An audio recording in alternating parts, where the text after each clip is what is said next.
everybody to Patriots Chat. Today I have my Patriot neighbor here with me. Welcome. Hello. And we are going to dig deep into this rabbit hole that I fell into 2 weeks ago. And let's get going. And this what happened. So while driving in my area, we ran into this. Share screen. Here we go.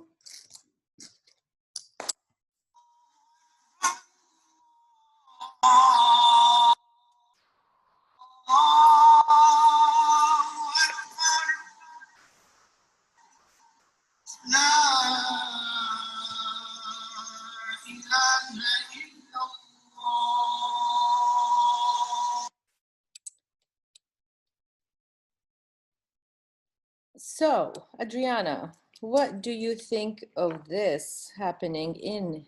An interesting experience. We live in a city where not too far from that is a Buddhist temple, and we have a Catholic church. So I believe in the right of, our First Amendment, our ability to have free speech. And I think that within that is the freedom to practice our religion. So I think that the mosque in doing what it's doing, it has its freedom to do so. I think that, however, the sound going beyond the walls and going into the streets and having to hear it, I'm pretty sure it's pretty annoying for the neighbors close by. That's not a good thing. And then I also think that, I don't agree with that type of religion. So from a personal perspective, it's pretty uncomfortable to hear that going on in my neighborhood, because I don't know what that trickle effect will lead. Is there going to be other mosques opening? Is this a movement that's going to expand? And so that's a concern that I have.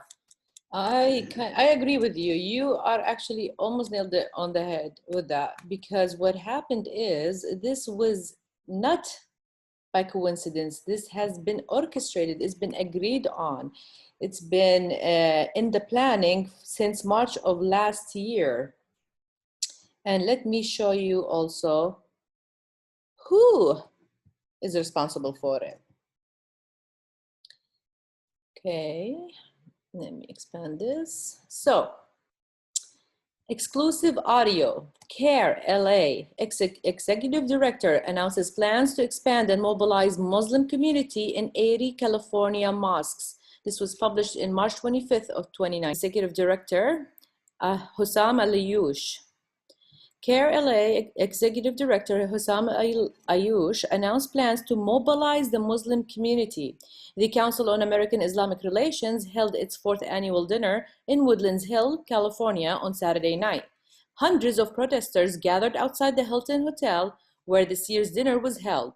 The crowd booed loudly when the anti-Semitic Democrat Ilhan Omar arrived for the event. And I am proud of these crowds that booed her. She is totally deserving of it. Omar was listed as the keynote speaker at this year's event. So this is the invitation. It's called Advancing Justice, Empowering Valley Muslims. The Gateway pundit recorded Ilhan Omar's speech. Omar called on Muslims to raise hell and make people uncomfortable. Oh, well, it accomplished that, because I felt uncomfortable listening to that. So, exactly. Also, she blamed President Trump for the New Zealand mosque shootings. CARE LA Executive Director Hussam Al-Ayoush announced the community's plan during his speech at the annual event. Al-Ayoush said CARE's plan this year was to greatly expand in Southern California. He boasted that there are over 1 million Muslims in the state of California today, in a state of 40 million, or roughly 1 in 40 Californians.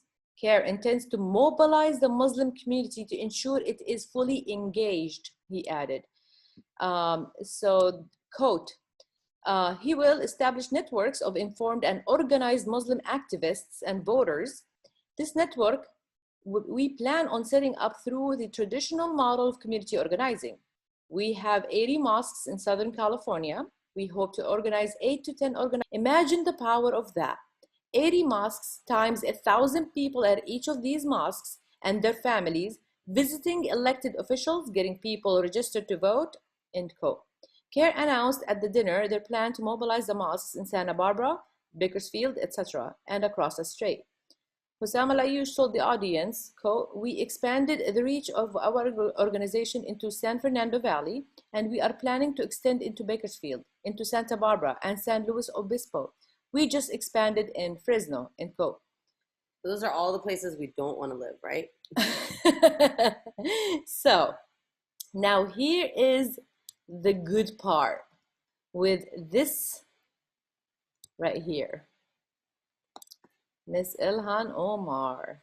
Let me open the link and show you what did she mean by raise hell and make people uncomfortable? Mean by raise hell and make people uncomfortable? Who she meant by people? Who are these people? Okay.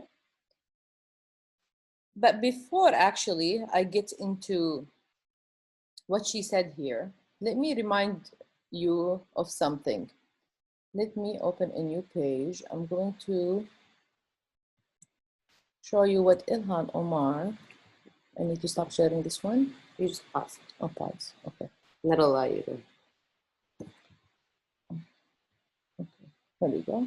So I go here. Let's put her name. Okay. And now I'm gonna go to her Twitter.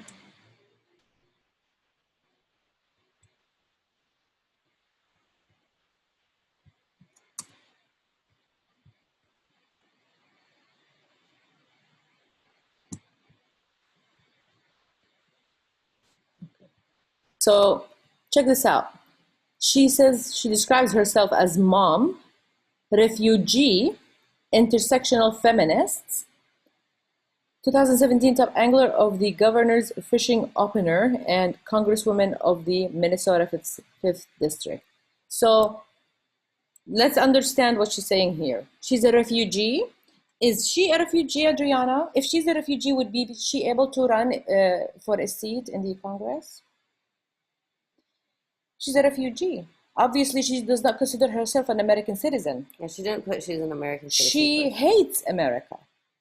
Why would you? But let's dismantle all systems of oppression. Exactly. Let's dismantle the systems. So from a person that came from an oppressed or war-torn country in Somalia, right? She would come to America that opened its arms wide for her, right? Accepted her and her family, treated her not just as a regular human being like the rest of us. No, we made her a distinguished human being by putting her to represent a whole city, right?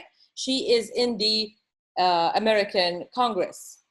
She has been outspoken and obviously shows her hatred to America and everything that America stands for.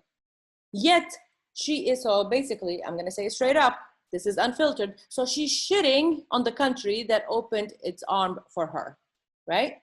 So, so now, what did we start with her? She started saying we need to abolish ICE. No ICE, we need to, oh, they are so bad, they are so racist, right? She wants open borders for who? I'm gonna show you guys who does she want the open border for. And now she doesn't want police. She does not want police. Now she's saying, let's dismantle all systems of oppression. You know, a person like her, if people don't understand already that she is actually an agent of the Muslim, what do they call, terrorist organization called Al-Shabaab, which is headquartered in Somalia.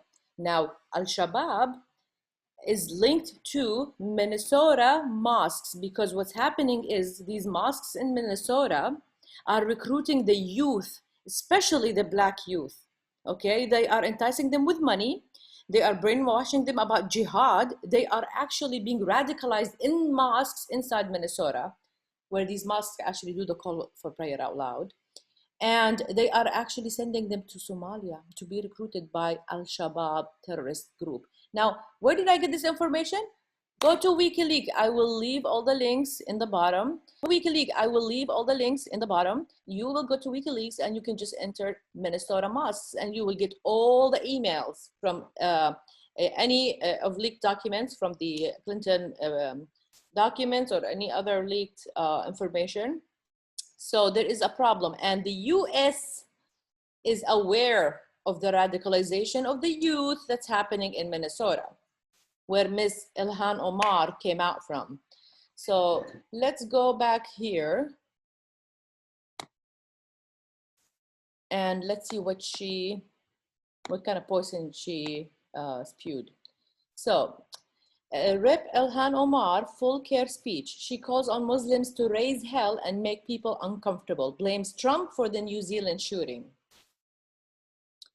A Gateway pundit reported, attended the Council on American Islamic Relations' 4th annual Valley Banquet in California on Saturday evening and recorded represented the crowd to raise hell, get in strangers' faces, and make people uncomfortable.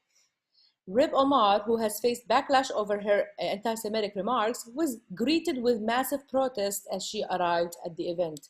And I am so proud of the people that protested her arrival. So, you want to hear what she said? Let's listen. All right. I guess it does not want to play. So let's hear. So you want to read from here? The speech started off in a pretty standard fashion with the Congresswoman. Oh, there it goes, I guess. It's a 21 minutes. We're not going to hear the whole thing. I assure you that. That's too much of her voice in my ears. Okay, let me pause here. Okay, pause here. Okay, let's just read from here and resume. Go ahead. The speech started off in a pretty standard fashion with the Congresswoman acknowledging that it had been a very hard week for Muslims given the tragedy in New Zealand, and saying how thankful she is to be in California with people in attendance who are fighting for justice, for equality, for the right for us to equally exist in this country.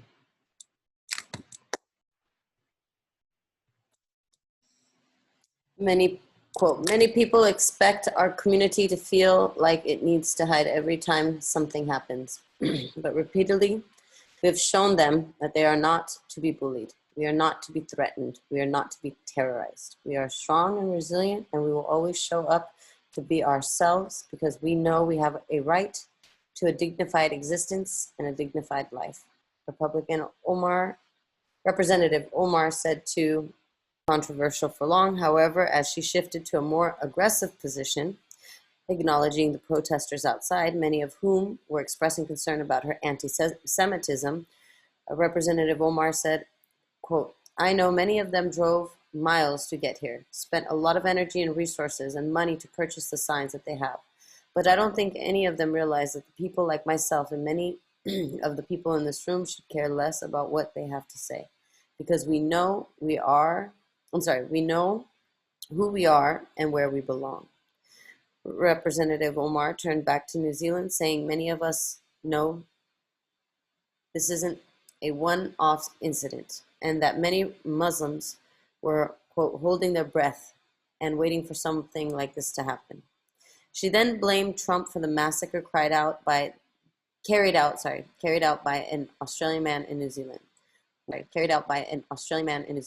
We all kind of knew that this was happening, but the reason I think that many of us knew that this was going to get worse is that we finally have a world leader in the White House who publicly says Islam hates us, who feels hate against Muslims, who thinks it's okay to speak about a faith and a whole community in a way that is dehumanizing, vilifying, and doesn't understand, or at least makes us want to think that he doesn't understand the consequences that his words might have. Some people like me know that he understands the consequences. He knows that there are people that he can influence to threaten our lives, to diminish our presence. But what we know and what Islam teaches us, and what I always say, is that love trumps hate. So, have you ever heard the president ever say anything about Islam? Other than he banned certain countries from, or not banned, he actually suspended immigration from certain countries. Why do you think he did that, Adriana? Do you think that just because he hates Muslim? Because so he banned it from like 4 or 5 countries, but there's other like 20 or 50 other countries that he did not ban Muslims from coming into the US. Why would you think he was specific about these countries? Just like random, luck of the draw? Or there is actually an intelligence that came in that showed that these countries are harboring a lot of terrorists that are intending to do some harm to American citizens. Obviously, it doesn't take a genius, but how she's twisting it, she's trying to make us, not just the president, by the way, anybody that supports the president, and this is another rabbit hole. So to show anybody that's conservative, that's a Christian or a Jewish, that they are Christian or a Jewish, that they are racist. We are xenophobes. We just think, and we are, by the way, using our freedom of speech to talk bad about Muslims and about Muhammad. I am so like impressed with how insidious they are taking this movement. Let me show you something. By the way, in the leaked Clinton emails, you will see that Hillary Clinton had met with media companies, with social media executives, and she was telling them that we cannot use freedom of speech to attack Islam. So that started from Hillary when she was running against Trump. So when people right now talk about censorship and what's happening on social media, oh no, it is coming from Hillary Clinton. It is her that started all this bullshit. So anybody that is conservative, look at what they did to Stefan, right? He's far right, so he's KKK, Nazi. Stefan Molyneux that helped thousands of people, okay, in their personal lives. Now he is a far right Nazi. Okay, we'll see about that. So anybody, and even Stefan Molyneux is not even religious, right? He's atheist. Yes. But it doesn't matter. If you have conservative views, you are a Nazi. It doesn't matter. So that's where they're coming from, and they're using our freedom of speech to say, oh, do we use our freedom of speech to talk bad about Islam? Okay, so now that they're gonna try to do that. So this witch right here wants to dismantle America. She wants to dismantle all systems of oppression. Okay, so America now, I guess Somalia is a heaven, yeah? Maybe she should go back. I'll buy her ticket personally.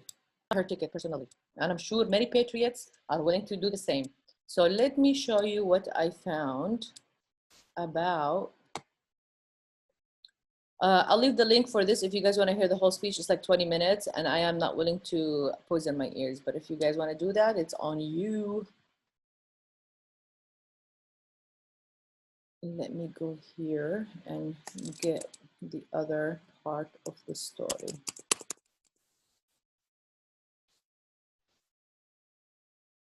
How do I minimize this picture here?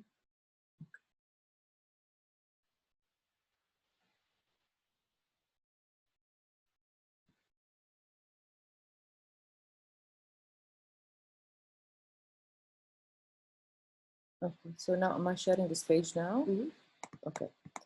So, Ilhan Omar calls for whole American political, economics. Progressive Democratic Representative Ilhan Omar called for the dismantling of the entire American economic and political system Tuesday, calling it a system of oppression. So here's the deal, guys. If everybody on this planet knows that you cannot take down America militarily, you cannot just gather some troops and think that you are going to win a war with an army against America, because you will be erased within minutes. So how they're gonna do it? How is the jihad? Okay, because we understand, if you're aware of the Muslim religion and what they pray 5 times a day about, is to get rid of infidels. You either convert them to Islam or you behead them. Who are the infidels? Anybody that's not a Muslim. But they have special kind of hatred towards Jews and Christians, okay?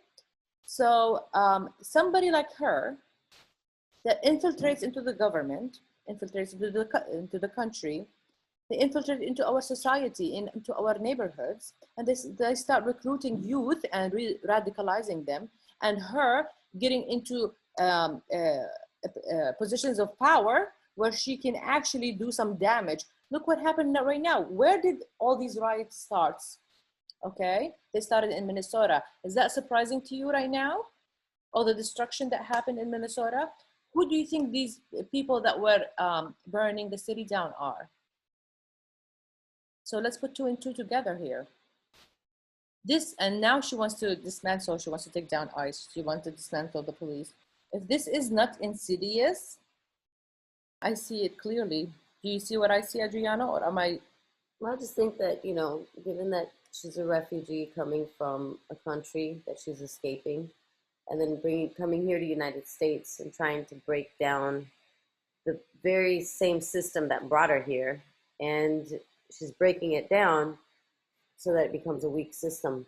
You know, it just makes our system weak, makes our country weak. And right. I think that. So why did she choose in the beginning to come and become a refugee in the United States? Obviously, something is good that attracted her to come here, or was it that she came here to destroy on a mission? So we have to understand, in Islam, see, I've grew up with them. I've lived there for the first 22 years of my life in the Middle East. I know what they think. To them, their ultimate goal is jihad. You need to do jihad. You can do it in any way you want. You can do it with a sword, you can do it with a war. It doesn't matter.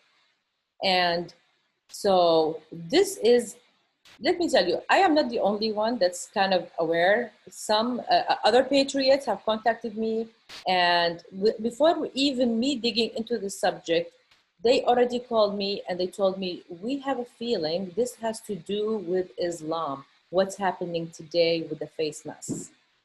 You're gonna ask me, how is that, Jumana? What are you talking about? Jumana? What are you talking about? So, face masks. They are actually, now that we know, now just from me, I'm not a lab technician or anything, but I'm telling you that there's a lot of people that are specialized in the study of, safety of products, like for the doctors or whatever. They've tested these masks. These masks don't protect you. If you but if there is, I'm just saying, these masks don't protect you. So why are they demanding people to cover their faces? Why? We already know you can sneeze, it's gonna go right through it. It's because they want to socially engineer people to accepting face coverings. They want the society used to women not showing their faces, Adriana. This is Sharia law 101. Once you are used to having your face covered, once they take over, it's not gonna be hard for a community to accept not showing your face. Tell me that's not insidious? I mean, this is sick as sick can get. Let me show you one more clue on what's happening. And I'm sure I've seen some memes that were going around with the face mask and people actually making the connection. This is just to get people used to the burqa, pull on burqas.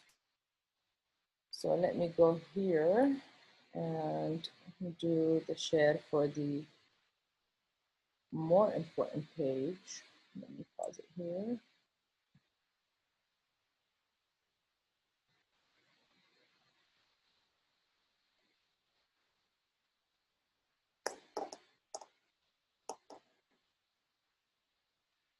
Okay, there's one more page that I need to open.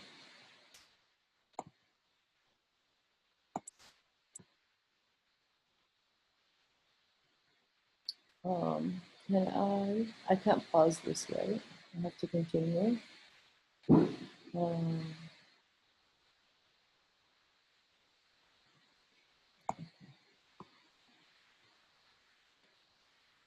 Here we go.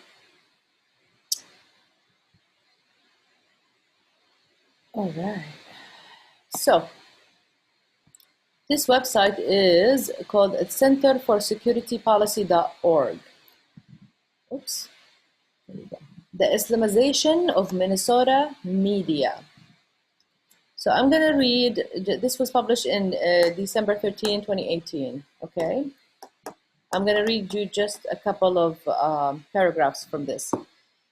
The Council of American Islamic Relations, CARE, is the U.S. branch of Hamas, a designated foreign terrorist organization. Notwithstanding, CARE has turned into a go-to source for all matters Muslim for much of American media. In this, Minnesota media are not different than any other, only worse, much worse. It's because evident that media outlets in the state, primarily the Twin Cities, increasingly refract each and every story about Muslims generally, and Minnesota, one specifically, through the prism of a CARE press release or its invidious Islamic agenda. One of the more mindless in this regard has been Minnesota Public Radio. The usual caveats to NPR always apply: taxpayer-funded promulgator of liberal narrative, comfort zone of the intellectually incurious, and whenever circumstances warrant. It was still somewhat of a shock when Tom Weber agreed to serve as master of ceremonies for CARE 9th annual banquet in 2016 at the Minneapolis Marriott.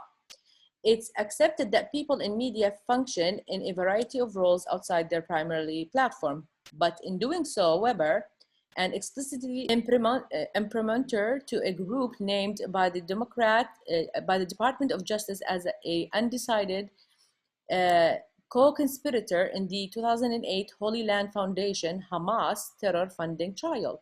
He did so on top of his employer having given its listeners and readers no real understanding of what CARE actually is or how, given its terror connections, those accurately informed have a very different understanding of it.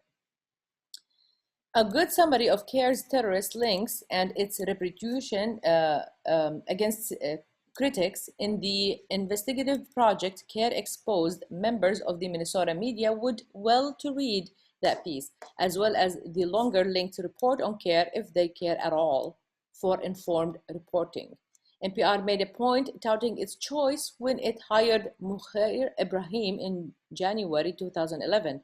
Unfortunately, when he tweeted something that specifically mentioned CARE and this reporter responded with information about CARE's terror connections, he swiftly resorted to blocking.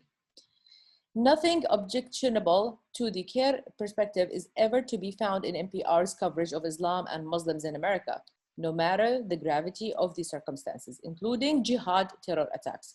It seems likely that neither NPR's management nor beat reporter, in fact, know very much about Islam, Muslims, or CARE, as even a moderately diligent journalist would have no difficulty in finding plentiful factual information about such topics. It must be concluded that, in Minnesota at least, there is less than a full commitment to accuracy when it comes to topics relating to Islam, either within Minnesota or the world outside the state's borders. The CARE contagion has spread to the Star Tribune, as well as perhaps in efforts to keep up with politically correct virtue impoverishment exists there, and the most annoying stories devoid of anything approaching substance are routinely churned out. So I will leave a link to this whole thing. So I'm gonna let my friend read, my patriotic neighbor, read the second part of this investigation. I hope I'll do a good job here. So, popularizing Islamic coverings for women. Efforts to normalize mainstream and indeed celebrate representative Islamic coverings for women are widespread in Minnesota media. Two examples suffice to show uncritical coverage of what it is, in fact, religious institutionalism, misogyny. The first involves two young Muslim women in St. Cloud wearing the all-encompassing burkini. The headlines give a sense of the flattering media praise. St. Cloud swimmers break barriers for Muslim girls in sports, cheered NPR. It went on to note, they've gotten statewide attention as trailblazers who are challenging traditions in sports many Muslim girls have shied away from. NPR added, quote, one obstacle that often keeps Muslim girls out of the pool is the religious requirement of modest clothing. The swim team's head coach helped the young girls go online and find full body swimsuits with a head covering. While undoubtedly a nice gesture, this wasn't enough. No. In an instructive detail of the local culture having to adjust to a newly imported culture, the team captains purportedly changed the entire team's swimsuit from the traditional ones of the high school red, white, and blue to black ones that were more closely matched the color of the bikinis. The team swimwear was changed to accommodate Islamic restrictions against women. Himitude happens by degrees. The embarrassing saturation coverage over a young Muslim woman in St. Cloud competing in a beauty pageant, Burkini Claude, is another example of Minnesota's media's approach to covering anything Islamic. In November 2016, Halima Adan wore a hijab and a burkini while competing in Miss Minnesota's contest. The St. Cloud Times fairly swooned. Quote, Adan was the first woman to wear a hijab and a burkini in the competition, making the history of Minnesota pageant and launching herself overnight into stardom, despite not winning the competition. After being accepted as a contestant in the pageant, Adan asked about wearing the burkini for her swimsuit portion and received it. Adan reports that at the competition, her mother, quote, was a little shocked when she saw the bikinis and stuff because she was not used to that, and that some of my other relatives who are older were like, but I wanted them to see it's the American lifestyle. I want to embrace all sides of us. On one hand, you are Minnesotan, but on the other hand, you're still Somali. It's great to see both those worlds intermingle. Right. So that's how they report on stuff, right? They are not reporting that there's actually Islamic culture taking over in a Christian Judeo country. They are little by little infiltrating. And so we see this is happening from a while ago, and now we see them moving. Actually, they are mobilizing. And now we have the mosques. So there you go. So they're accepting people and changing the whole school swim team to match the burkini. All black, so they all look like ISIS members, right? And then now they're gonna do the call for prayer out loud. The next thing you know, there we go. Look at how they're normalizing face coverings with the masks. So now you get this happening. Once the Sharia law is established, go ahead. Now everybody is desensitized. Everybody is gonna be okay with face coverings. That's where we're heading. Basically, it's not just the leftists, the nut jobs leftists are taking over, or they are, destroying what is this country built on, its foundations, its history. No, there is another movement alongside that's going with that, and that's with Ilhan Omar being in the forefront of this movement. And we need to be aware. And I urge everybody. I am not saying anything against Islam. I have Muslim friends. They are completely like nice people. They have nothing to do with being radical. But when you see these ties of these organizations and people in power that are tied to terrorist organizations, know that there is a plan going on. And that's what scares me. That's where I see this is going. And back in March, before these riots began, when the lockdown started, I was pulled over by a police officer for speeding. And when I was speaking to him, explaining to him where I was going and how fast was I going and all that, and I told him that I actually feel bad for what's coming to the police officer. I told him, I don't know how you guys are going to handle protests or riots from keeping the lockdowns, right? That's my initial thought. And yet again, here we go. It started in Minnesota, all these riots where all these paid individuals were running, and now they want to dismantle the police. And I feel like I've seen this coming in a way, and I just wanted to give my opinion on it. Just be watchful of what's going on in your neighborhoods. be watchful of your youth, where they're going, who they're hanging out with, because there's a lot of radicalization of young, especially the young Black Americans. They're being taken advantage of. Okay, they are being seduced by these people to, hey, there's money, you can marry 4 women. If you kill an infidel, you go straight to heaven, where you will be met with 72 virgins who will um, please you for eternity. So they seduce the youth, they brainwash them, and they tell them it is the golden ticket to heaven if you kill an infidel. And that's what their whole religion is based on. That's what their whole mentality is, no matter where they go. Look what's happening in Europe. If you think that what happened in Europe is not coming to America, you are mistaken. They've been trying to wreck America for a long time, and Europe has fallen. Everybody knows Europe is done, and America is the last country, literally the last country on earth where we still have our freedoms intact, and they are trying to take that away from us. And if we just sit down and just, hey, wait for a savior to come, we are going to lose. We need to be, now we need to move ourselves, conservatives, good people. We need to start running for public offices. We need to get rid of the rogue politicians. We need to take charge now. We have to stand up for our country. We gotta defend it. You know, they are attacking Trump because he is a man that loves his country. What sold me on Trump was when I saw him walk on stage straight to the American flag, and he actually hugged the flag. I have never seen any president or king or anybody walk to their own country's flag and hug it.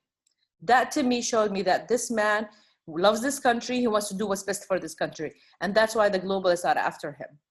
They know he's now an obstacle. They know that all conservatives and Republicans are an obstacles in their way of implementing the new world order. They want open borders. They want one government, one currency, one religion. And America is the last hurdle in their way. And guess what, guys? We're not going down without a fight. Actually, we're not going to go down at all, because I know, not just me, so many patriots love this country. We love its sovereignty, and we are going to fight for our country. We're going to fight for our nation till death. You agree with me, Adriana? What do you think? What are you seeing? I think right now it's an important time to really, fathers are more important now than ever. I think men need to stand up and be fathers. I think the reason why that there's the ability to brainwash the youth is because the youth are have very weak fathers or no fathers in the home, and they have poor family structures. So right now, more than ever, it's important to have strong families, to teach children those values. And I think it's very important that men stand up. Anyone want dark chocolate covered bananas?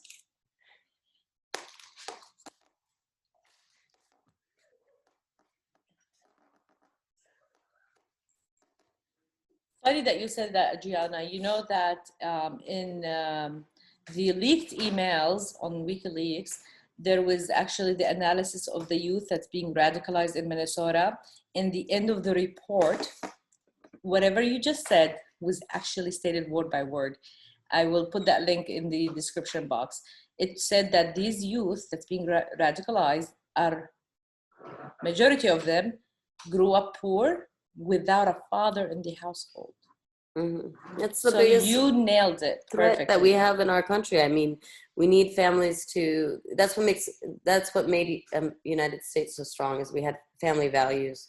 We had a self-accountability. We took responsibility for our own lives. And that's the true sword that we can fight with to grow the next generation. I think that this generation has been, has been weakened, has been dumbed down. We've allowed for, psychologists to come in and tell us how to run families, tell us that all children need trophies because everybody needs to feel accepted and loved. And governments are coming in and stepping in place of families. And that's all what's impacted us. And that's why we are weak today. And here there is this expose of the Black Lives Matter, which is, by admission, is a Marxist revolutionary movement aimed at transforming the United States into a communist dystopia. BLM states that it wants to abolish the nuclear family, police, prisons, and capitalism. I mean, BLM leaders have threatened to burn down the system if their demands are not met. They are also training militias. So, I mean, if you just got to connect the dots here. I am more than positive that a lot of these BLMs, especially that are coming out from Minnesota, that cause all those problems, it's all gonna come back to one main source. Look into it, guys. And I hope I'm wrong. I hope if anybody can prove me wrong, I hope I'm wrong. And with that, I will leave you with a final word from my patriot neighbor. My roommate just came in and gave me some banana ice cream that I think I'm going to go eat. So with that, I think it's important for all of us to just, one, we got to be educated on our Constitution, understand, what it stood for and how it was created. We need to educate those around us so that they can see that the reason why they're able to, protest and do things today, a lot of it stems from our ability of freedom of speech. And I think that if they dismantle the very system that allows them to be what they are, they're eating themselves. And so I think that my 2 cents is get a gun, know your rights, and speak up, stand up. I agree. All right. Thank you, Patriot Neighbor. And thank you guys for listening. And we will see you next episode. Goodbye. Bye.